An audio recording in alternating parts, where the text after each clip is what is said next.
Hello everyone. In this video we are going to start a new topic which is known as waterbound macadam road. अभी तक हमने पढ़ी थी earthen road, कंकर road, gravel road, but ये जो वाटरबाउंड macadam road है ये थोड़ी सी ज्यादा अच्छी है as comparison with the other road. Why? Because it is having a more strength, more capacity, more toughness, more durability as comparison with the previous one. तो इस टाइप की रोड में ऐसा क्या है जो पहले की नहीं था? So that we will going to see about the water bound macadam road. ये जो रोड बनी है ये है हमारी क्रस्ट या ब्रोकन एग्रीगेट से, जिसमें बहुत सारे पार्टिकल जो है वो एक दूसरे के साथ ऐसे इंटरलॉक हुए हैं. इंटरलॉक कैसे हुए? सबसे पहले हमारे पास एक लेयर बिछाई हमने, जिसके अंदर हमने बहुत सारे पार्टिकल्स डाल दिए. This particles may be of crushing, कोई से भी आपने छोटे छोटे पार्टिकल्स करके यहाँ पे बिछा दिए. इन पार्टिकल्स को बिछाने के बाद आपने इसके ऊपर एक कॉम्पैक्शन करा, ये पूरी तरीके से कॉम्पैक्ट हो गया. अभी क्या है, ये कॉम्पैक्ट होने के बाद कुछ पार्टिकल्स ऐसे हैं, जैसे अगर मैं इन दो पार्टिकल्स की बात करूं तो ये कॉम्पैक्ट होने के बाद इनके बीच में थोड़ी सी स्पेसिंग बच गई. तो इनके बाद मैंने इनके लिए फिलर मटेरियल डाला. फिलर मटेरियल इन्हीं पार्ट का छोटा वाला साइज रहेगा. मतलब अगर ये मटेरियल मेरे पास 20 mm का है तो ये जो फिलिंग मटेरियल रहेगा ये मेरे पास 10 mm का रहेगा. फिलिंग मटेरियल डालने से क्या होगा, इनके बीच के जो वॉइड्स है ये पूरी तरीके से फिल हो जाएंगे. फिर इसके बाद इनके भी अगर थोड़े से वॉइड्स बच जाते, फॉर एन एग्जांपल 2 mm या 3 mm की इनके भी वॉइड्स बच जाते, तो इनके साथ साथ हम दूसरा मटेरियल भी इसके ऊपर स्प्रे कर सकते हैं, जैसे कि डस्ट वगैरह. अब आप सोचेंगे कि सर जब आप डस्ट डाल देंगे और गाड़ी चलेगी तो बहुत सारी डस्ट उड़ेगी और धूल मिट्टी उड़ेगी. ये डस्ट डालने के बाद हम इसके ऊपर एक लेयर प्रोवाइड कर देंगे, या तो बिटुमिन की या कंक्रीट नहीं सॉरी सीमेंट की या फिर कोई दूसरे मैकेनिज्म की, ताकि ये डस्ट क्या करेगी, पूरी तरीके से खत्म हो जाएगी और हमारे पास एक हार्ड सरफेस प्रोवाइड हो जाएगा. और ये इस टाइप की रोड है कि आप इस चाहे तो इसके ऊपर दूसरी वियरिंग कोर्स डाल के एज अ पेव्ड सरफेस भी प्रोवाइड कर सकते हैं. मतलब इन फ्यूचर आप इस रोड को आगे भी जाके यूज कर सकते हो for the MDR means major district road के लिए भी यूज कर सकते हो. So this overall phenomena is known as water bound macadam road. मतलब एक ऐसी रोड जो कि क्रस्ट या टूटे हुए एग्रीगेट से मिलकर बनी है और सारे पार्टिकल्स उसमें एक दूसरे के साथ इंटरलॉक्ड हुए हैं. और इसके बीच में ये जो वॉइड्स है यहाँ पे अपन ने फिलर मटेरियल डाल के उसको पूरी तरीके से फिल करा है. ठीक है. अब ये जो पार्टिकल्स है यहाँ पे अपन क्या डाल सकते हैं, या तो कैल्शियम क्लोराइड का पाउडर डाल सकते हैं या फिर यहाँ पे बिटुमिन पाउडर भी डाल सकते हैं. बिटुमिन मटेरियल का पाउडर जो कि एस्फाल्ट के फॉर्म में रहता है, जिससे कि हमारी जो डस्ट वाली प्रॉब्लम है ये बहुत ज्यादा तरीके से मिनिमाइज हो जाएगी. अगर आप कैल्शियम क्लोराइड बहुत ज्यादा इजीली अवेलेबल है तो आप वो यूज करिए, नहीं तो एस्फाल्ट भी मिल जाता है. बट एस्फाल्ट अगर आप लेंगे तो इसकी जो कॉस्ट है वो हल्की सी ज्यादा रहेगी as comparison with the calcium chloride. And this road is not suitable for the fast moving vehicles but can be suitable for the slow moving vehicle. जैसे आपकी 2 व्हीलर 3 व्हीलर हो गए, that can be used for this purpose. but आपके जो fast moving vehicles है उसके लिए इस टाइप की रोड अवेलेबल नहीं रहेगी. बहुत सारे गांव में, बहुत सारे विलेजेस में दिस रोड को प्रेफर करा जाता है as comparison with the earthen road, हमारी ग्रेवल रोड, हमारी कंकर रोड. इन तीनों से ज्यादा प्रेफरेंस हमारी WBM रोड को दिया जाता है, because it can be developed into the MDR when the funds are easily available. ठीक है. तो ये वाटर बाउंड मैकेडम रोड, ये नाम कैसे पड़ा? क्योंकि हमारे पास एक साइंटिस्ट थे, हमारे पास एक इंजीनियर थे, हमारे पास बहुत एक फेमस पर्सनालिटी थी जिनका नाम था जॉन मैकेडम. उन्होंने इस टाइप की रोड को इन्वेंट करा, इस टाइप की टेक्निक को इन्वेंट करा और अब उन्हीं के नाम से इन्होंने इस रोड का नाम रखा. इसीलिए हम इसको बोलते हैं वाटर बाउंड मैकेडम रोड. तो यहाँ पे हमारे पास टोटल 3 टाइप के मटेरियल्स अवेलेबल है. अब जैसे मुझे WBM बनानी, मुझे वाटर बाउंड मैकेडम रोड बनानी, तो सबसे पहले मेरे को इसमें क्या लगेगा? सबसे पहले मेरे को लगेगा इसमें कोर्स एग्रीगेट. हमने पढ़ा इंजीनियरिंग में फर्स्ट ईयर में, सेकंड ईयर में, कोर्स एग्रीगेट उस एग्रीगेट को कहते हैं जिनका पार्टिकल का साइज कितना रहता है? 4.75 mm से बड़ा पार्टिकल का साइज जो रहता है उसको बोलते हैं coarse aggregate. If the particle size is less than 4.75 mm then it is known as fine aggregate. तो सबसे पहले मेरे को वाटर बाउंड मैकेडम रोड में क्या लगा? Coarse aggregate. ये क्रस्ट फॉर्म में होगा या ब्रोकन फॉर्म में होगा. फिर इसके बाद में मुझे क्या लगेगा? स्क्रीनिंग, मतलब जिसको आपने बोला है फिल्टर मटेरियल. क्या लगेगा? स्क्रीनिंग. स्क्रीनिंग मतलब ये जो आपके छोटे छोटे साइज के पार्टिकल्स हो गए, ये इसी का क्रस्ट फॉर्म रहेगा. कोर्स एग्रीगेट, क्रश एग्रीगेट हो सकते हैं, ब्रोकन हो सकते हैं, या ओवरवन ब्रिक्स हो सकती है, या स्लैग हो सकता है, ये कुछ भी हो सकता है. ठीक है। अब स्क्रीनिंग मटेरियल क्या है, इसी का छोटा वाला पार्ट, जैसे अगर ये 20 mm था तो ये 10 mm के जो पार्टिकल्स हो गए वो अपन ने उसको नाम दिया स्क्रीनिंग। फिर इसके बाद मेरे को लगेगा वाटर। वाटर क्यों लग रहा है, क्योंकि वाटर की मदद से मैं इसको कॉम्पैक्ट कर रहा हूँ। वाटर क्या कर रहा है, इन सारे पार्टिकल्स को एक दूसरे के अंदर लेके जा रहा है। अब ये पार्टिकल्स क्या हो रहे हैं, सूखे पार्टिकल्स है। सूखे पार्टिकल्स इतने इजीली नहीं जाएंगे, पानी क्या करेगा, रास्ता बनाएगा और इन छोटे छोटे पार्टिकल्स को छोटे छोटे पोर्स में लेके जाने के लिए मदद करेगा। तो यहाँ पे मुझे वाटर भी लग रहा है, वाटर विथ कॉम्पैक्शन। तो यहाँ पे पानी की मदद से हम इसको कॉम्पैक्ट करेंगे। कैसे करेंगे, सबसे पहले एक लेयर इसकी बिछा दी, इसको कॉम्पैक्ट करा बहुत तरीके से ताकि ये पार्टिकल्स, इसकी जो स्पेसिंग थी समझ लीजिए, अगर ये 25 mm का था पहले पार्टिकल का साइज, तो आपने इसको कॉम्पैक्ट करके अप्रॉक्स 15 mm कर दिया, तो आपको 10 mm तक का कॉम्पैक्ट करना है, जिससे कि 1 सेंटीमीटर की मुझे वॉइड्स की क्लियरेंस मिल जाए। फिर उसके बाद यहाँ पे मैंने फिलर मटेरियल्स डाले, ताकि फिलर मटेरियल्स के ऊपर जब लोड आएगा ऊपर से, तो ये फिलर मटेरियल इनकी वॉइड्स के अंदर भी जाते जाएंगे with the help of water. ठीक है। अब आपको इसमें बाइंडिंग मटेरियल भी यूज होगा। बाइंडिंग मटेरियल लिखना भूल गए यहाँ पे। बाइंडिंग मटेरियल क्या होगा, इसमें बाइंडिंग मटेरियल, जैसे कि हम इसके अंदर फाइन एग्रीगेट भी यूज कर सकते हैं। अब यहाँ पे पार्टिकल छोटे छोटे चाहिए, तो आप यहाँ पे लेस देन 4.75 mm के पार्टिकल साइज भी यूज कर सकते हैं। साथ ही साथ आप लाइम डस्ट भी यूज कर सकते हैं, स्टोन डस्ट भी यूज कर सकते हैं। So this are the material which is required for the water bound macadam road. अब हम बात करेंगे इनके प्रोसीजर की, कि मुझे जब इस टाइप की रोड बनानी तो क्या लगेगा। तो सबसे पहले आपको पता है कि जब भी हम रोड बनाते तो हमारे पास सबसे पहले 4 लेयर्स होती है। सबसे नीचे आता है सबग्रेड, फिर एक आता है लेयर सब बेस, फिर एक आती है लेयर बेस, एंड लास्ट में एक लेयर आती है which is known as wearing course.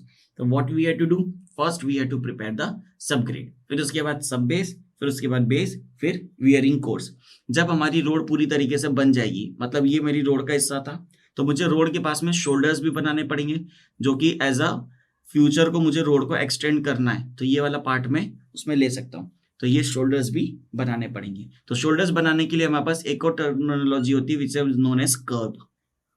Curve क्या रहता है, जैसे समझिए अगर ये मेरे पास एक रोड है, ये मेरे पास एक फुटपाथ होगा, तो ये जो उठा हुआ हिस्सा रहता है रोड और फुटपाथ का, दैट उठा हुआ हिस्सा इज नोन एज कर्व। फिर से, ये मेरे पास एक रोड है यहां से लेके यहां तक, इस रोड पे जहां पे मेरी गाड़ी चलेगी। अब रोड के पास में जो उठा हुआ हिस्सा रहता है, दिस उठा हुआ हिस्सा इज नोन एज कर्व, और यहाँ पे हमारा फुटपाथ रहता है, या फिर आप इसे बोल सकते हैं शोल्डर। तो कर्व आपको डिजाइन करना रहता है कि कर्व की हाइट कितनी होनी चाहिए ताकि गाड़ी इधर से इधर ना जा सके और इधर से इधर ना जा सके। So that is generally about 10 to 15 centimetre, that is already given in the Indian standards. ठीक है। तो सबसे पहले हम बात करते हैं सबग्रेड की। तो सबग्रेड को जब भी बनाना है तो सबसे पहले सारा जो लोड आएगा वो सबग्रेड के ऊपर ही आएगा, क्योंकि जितनी भी गाड़ी चलेगी वियरिंग कोर्स के ऊपर, ये सारा अल्टीमेटली लोड कहाँ पर डिस्ट्रीब्यूट होगा, सबग्रेड के ऊपर। तो हमको सबग्रेड को इतना ज्यादा कॉम्पैक्ट करना है with the help of 8 ton roller. किसकी मदद से करना है, मिनिमम 8 टन रोलर से उसको कॉम्पैक्ट करना है, ताकि वो हैवी से हैवी लोड ले सके और साथ ही साथ उसके जो वॉइड्स है वो मिनिमम से मिनिमम हो सके। तो आप डायग्राम में देख सकते हैं कि सबग्रेड को कैसे प्रिपेयर करा जाता है।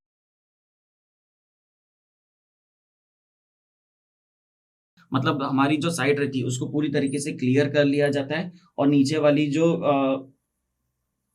सबसे बॉटम वाली जो लेयर रहती है उसको पूरी तरीके से क्लीन करके उसके ऊपर एक लेयर बिछा देते हैं, जिसे हम बोलते हैं क्रस्ट या ब्रोकन एग्रीगेट्स की।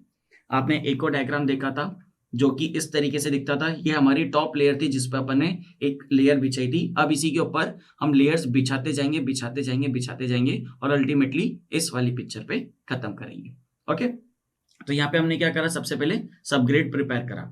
अब उसके बाद हम क्या करेंगे, सब बेस प्रिपेयर करेंगे। सब बेस में क्या रहेगा, हमारे पास जो पार्टिकल के साइज रहेंगे वो रहेंगे 90 mm से लेके 40 mm पे, मतलब जितने बड़े पार्टिकल्स रहेंगे वो सब नीचे आएंगे और छोटे छोटे पार्टिकल्स ऊपर आते जाएंगे।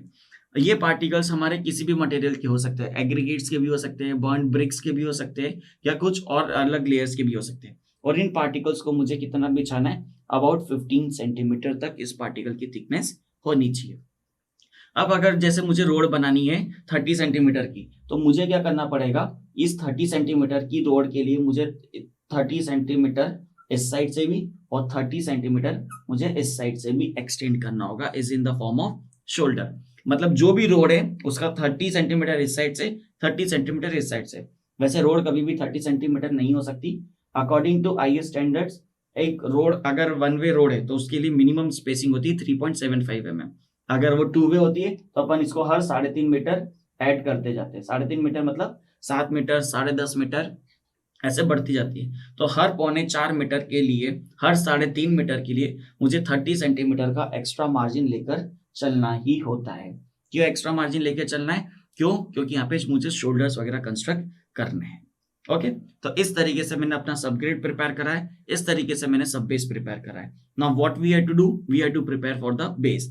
तो आपने जो भी सब ग्रेड और सब बेस प्रिपेयर करा है, आपको इस पे पहले सबसे पहले हैवी कॉम्पैक्शन करना होगा with the help of water to minimize the voids. जैसे ही आप इसके ऊपर वाटर के साथ कॉम्पैक्शन कर देंगे, फिर उसके बाद आपको बेस प्रिपेयर करना है। बेस प्रिपेयर करने के लिए हमारे पास इसमें पार्टिकल्स का साइज रहेगा 63 से लेके 40 mm तक। यहाँ पे सब बेस में हमारे पास क्या साइज था, 90 से लेके हमारे पास 40 तक था। यहाँ पे 63 से लेके 40 mm तक रहेगा। साथ ही साथ आईआरसी की जो गाइडलाइंस है कि प्लास्टिसिटी लिमिट इतनी होनी चाहिए, फॉर एन एग्जांपल 6% के आसपास, परसेंटेज ऑफ पासिंग 10% के आसपास होनी चाहिए। तो ये सारी गाइडलाइंस को भी आपको इसमें ध्यान रखना है। ओके, अब ये भी जो लेयर्स रहेगी, इसको दो पार्ट्स में आपको स्प्रे करना है। ये हमारे पास फर्स्ट लेयर आएगी जो कि इन दोनों का कॉम्बिनेशन, सेकंड लेयर आएगी दिस वन। तो इन लेयर्स को हमको बारी बाय बारी कॉम्पैक्ट करते चलना है। ऐसा नहीं कि पहले ये लेयर बिछा दी, फिर ये लेयर बिछा दी, फिर ये लेयर बिछा दी, फिर ये लेयर बिछा दी और आखिरी में कॉम्पैक्ट करें। That practice should not be adopted. तो हमको एक लेयर बिछाना है, फिर उसके बाद कॉम्पैक्शन करना है, एक लेयर बिछाना है, फिर कॉम्पैक्शन करना है, जिससे कि क्या होगा, हर लेयर को कॉम्पैक्शन इक्वल मिलेगा। अगर आप सोचिए कि आपने यहाँ से यहाँ तक पूरी दूर में यहाँ से यहाँ तक मटेरियल स्प्रे कर दिया और आप कॉम्पैक्शन सिर्फ इसी लेयर पे कर रहे हैं, तो कॉम्पैक्शन का जो आपको इफेक्टिवनेस मिलेगी वो सिर्फ इस पर्टिकुलर पॉइंट तक ही मिलेगी, यहाँ तक मुझे नहीं मिलेगी। तो आपको हर लेयर को एक एक लेयर बिछाने के बाद कॉम्पैक्शन प्रोवाइड करना है। साथ ही साथ आपका जो मटेरियल रहेगा इसके अंदर, उसके अंदर इतनी स्ट्रेंथ होनी चाहिए कि जब आप उसके अंदर कॉम्पैक्शन करें तो उसके अंदर मिनिमम से मिनिमम फ्रैक्चर आनी चाहिए। अगर वो स्टोन, अगर वो एग्रीगेट, अगर वो पत्थर कॉम्पैक्शन करने से ही बार बार टूट रहा है, सो मीन्स उस मटेरियल की प्रॉपर्टी कहीं ना कहीं बहुत ज्यादा वीक है। जैसे ही आपका हो जाएगा तो आपको एक चीज और ध्यान रखनी कि यहाँ पे आपको स्लोप या कैम्बर बिल्कुल सफिशिएंट क्वांटिटी में प्रोवाइड करना है, ताकि जितना भी आपके पास रेन वाटर है या ड्रेनेज की जो प्रॉब्लम्स है वो इजीली एक्सकेवेट हो सकती है। फिर इसके बाद हम छोटा वाला मटेरियल स्प्रे करेंगे। स्प्रे करने के बाद उसको रोलिंग स्टार्ट कर देंगे। जैसा कि हमने डिस्कस करा, रोलिंग कितना करेंगे, 8 टन के मिनिमम रोलर के साथ, ताकि हम ये वाली स्ट्रेंथ को गेन कर सके। कौन सी स्ट्रेंथ? कंप्रेसिव स्ट्रेंथ को। ठीक है, अब लास्ट लेयर आती है हमारी वियरिंग कोर्स, जो कि हमारी टॉप सरफेस की रहेगी, जो कि सफिशिएंट लोड लेने के लिए वेट स्टैंड करेगी। वेट स्टैंड मतलब सारा लोड इसी पे आएगा। ये सारा लोड कैसे ट्रांसफर करती है, इस तरीके से। फिर से समझते थोड़ा सा, जैसे कि अगर कोई भी एक गाड़ी का लोड आ रहा है इस तरीके से, तो ये लोड पहली लेयर है, तो ये लोड कैसे ट्रांसफर होगा, ऐसे। ठीक है, तो ये सारी नीचे वाली लेयर्स पे लोड इस तरीके से डिस्ट्रीब्यूट होगा। तो अब ऊपर वाली जो लेयर है, इसमें पार्टिकल्स का साइज हमको देखना रहेगा कि छोटे से छोटा पार्टिकल रहेगा, ताकि इनके वॉइड्स के बीच में आ सके। और ये पार्टिकल्स को आपको कम से कम 6 mm तक आपको इसको कॉम्पैक्ट करना ही होगा। समझ लीजिए कि आपकी जो रोड थी वो थी 26 mm की रोड आपकी टोटल फाइनली बन रही थी, तो आपको 6 mm तक उसको कॉम्पैक्ट करना रहेगा, ताकि वो 26 से लेके 20 हो जाए और उसके अंदर हैवी कॉम्पैक्शन मिल सके। जब इस तरीके से कॉम्पैक्शन हो जाएगा तो आप 7 से 10 दिनों बाद इस टाइप की रोड को यूज कर सकते हैं। अब आप अपनी स्क्रीन पे एक डायग्राम देख सकते हैं कि किस तरीके से हमने बाइंडर स्प्रे करा है। बट जब भी इस टाइप का बाइंडर आप स्प्रे करेंगे तो आपको ध्यान रखना रहेगा कि ये जो स्प्रे है वो बहुत ज्यादा यूनिफॉर्म रहना चाहिए। साथ ही साथ व्हीकल की जो स्पीड है वो बहुत ही ज्यादा मिनिमम होना चाहिए, ताकि यूनिफॉर्म रेट से डिस्ट्रीब्यूट हो सके। और ये सारा डिस्ट्रीब्यूशन कहाँ पर होगा, सिर्फ और सिर्फ वियरिंग कोर्स में। कौन सा मटेरियल स्प्रे करेंगे, या तो हम कैल्शियम क्लोराइड करेंगे, या फिर बिटुमिन पाउडर, या फिर asphalt powder. So I hope this water bound macadam road is clear to you. कुछ नहीं करना है, कंक्लूड करते हैं। मटेरियल है, बिछाया, क्रस्ट स्टोन एग्रीगेट उसको बिछाया, उसको कॉम्पैक्ट करा, छोटे छोटे एग्रीगेट उसके ऊपर डाले, उसी मटेरियल के उसको कॉम्पैक्ट करा, उसके ऊपर फिलर मटेरियल डाल दिया या बाइंडिंग मटेरियल डाल दिया, जस्ट लाइक स्प्रे, और उसको कॉम्पैक्ट कर दिया। फिर कुछ टाइम बाद 1 से 3 दिन या जनरली 4 से 6 दिन तक हम इसको ऐसे ही रहने देंगे कॉम्पैक्शन के बाद, और उसको कुछ टाइम बाद उसको ओपन कर देंगे जनरल ट्रैफिक के लिए। So this type of road is known as water bound macadam road. अब आपको ये देखना है कि इसके अंदर जो पार्टिकल्स रहते हैं उसके लिए टेस्ट वैल्यू हमारे इंडियन स्टैंडर्ड्स में कितनी दे रखी है। फॉर एन एग्जांपल, अगर मैं लॉस एंजलिस को देखूं, आपको याद होगा लॉस एंजलिस, आपने सिविल इंजीनियर बनने वाले तो आपने लॉस एंजलिस का प्रैक्टिकल फर्स्ट ईयर में भी करा है, सेकंड ईयर में भी करा है, जो कि ऐसा ड्रम टाइप में रहता है जिसके अंदर स्टील की बॉल्स रहती है और हम 5 किलो 2.5 किलो मटेरियल उसके अंदर डालते और उसके 500 रिवॉल्यूशंस काउंट कराते हैं। तो ये देखते हैं कि उस एग्रीगेट के अंदर वियर एंड टियर कितना होगा। उसी टेस्ट को हम क्या कहते हैं, लॉस एंजलिस एब्रेशन टेस्ट। तो उसी टेस्ट के लिए अगर मैं इसकी वैल्यूज निकालूं तो सब बेस के लिए मिनिमम वैल्यू होनी चाहिए 60, बेस कोर्स के लिए होना चाहिए 50% और सरफेस कोर के लिए 40%। मतलब अगर 40% से ज्यादा उसके अंदर वियर एंड टियर हो रहा है, so that material should not be accepted. क्यों? क्योंकि आपके पास ये कोई स्टोन है या कोई एग्रीगेट है, जब आपकी गाड़ी इस पे से कंटिन्यूअसली चलेगी चलेगी चलेगी तो ये गिट्टी धीरे धीरे घिसाना चालू हो जाएगी। अगर ये गिट्टी बहुत ज्यादा तेजी से घिसा रही है, मतलब ये मटेरियल वीक है, so that should not be accepted. तो हम लॉस एंजलिस में क्या कर रहे हैं, उसको रिवॉल्यूशंस कंटिन्यूअसली करा रहे हैं। जब वो गिट्टी जो है एक दूसरे से टकरा रही है, स्टील बॉल से टकरा रही है, तो उनका भी चूरा हो रहा है, तो हमको ये पता चल रहा है कि उसकी अल्टीमेटली स्ट्रेंथ कितनी आ रही है। इसी के बाद हमारे पास एक सेकंड टेस्ट होगा जो कि होगा इम्पैक्ट वैल्यू, इम्पैक्ट टेस्ट। आपको याद होगा कि इम्पैक्ट टेस्ट में क्या रहता है, हमारे पास एक ब्लोअर हैमर टाइप का रहता है, हम उसको ऊपर से छोड़ते हैं, कितने 50 सेंटीमीटर की हाइट से छोड़ते हैं और उसको गिट्टी पे गिरने देते हैं, जिसका हैमर का वजन जो रहता है वो अप्रोक्सीमेटली 13.5 kg रहता है। जब इतना भारी हैमर उसके ऊपर एक पर्टिकुलर हाइट से गिरेगा तो गिट्टी के टुकड़े होंगे, तो वो कितने टुकड़े हो सकते हैं? क्यों? क्योंकि जब गाड़ी चलेगी तो गिट्टी के ऑब्वियसली बात है टुकड़े होंगे। तो हमको गिट्टी के लिए पहले से टेस्ट लगा के चेक करना होगा कि ये जो गिट्टी है ये हमारे लिए सफिशिएंटली विथस्टैंड कर पा रही है कि नहीं। तो लॉस एंजलिस की वैल्यू थी, वैसे एग्रीगेट इम्पैक्ट वैल्यू की भी टेस्ट है और उसकी वैल्यूज हमको दी रखी है। सब बेस के लिए 50%, बेस कोर्स के लिए 15% एंड सरफेस कोर्स के लिए 30%।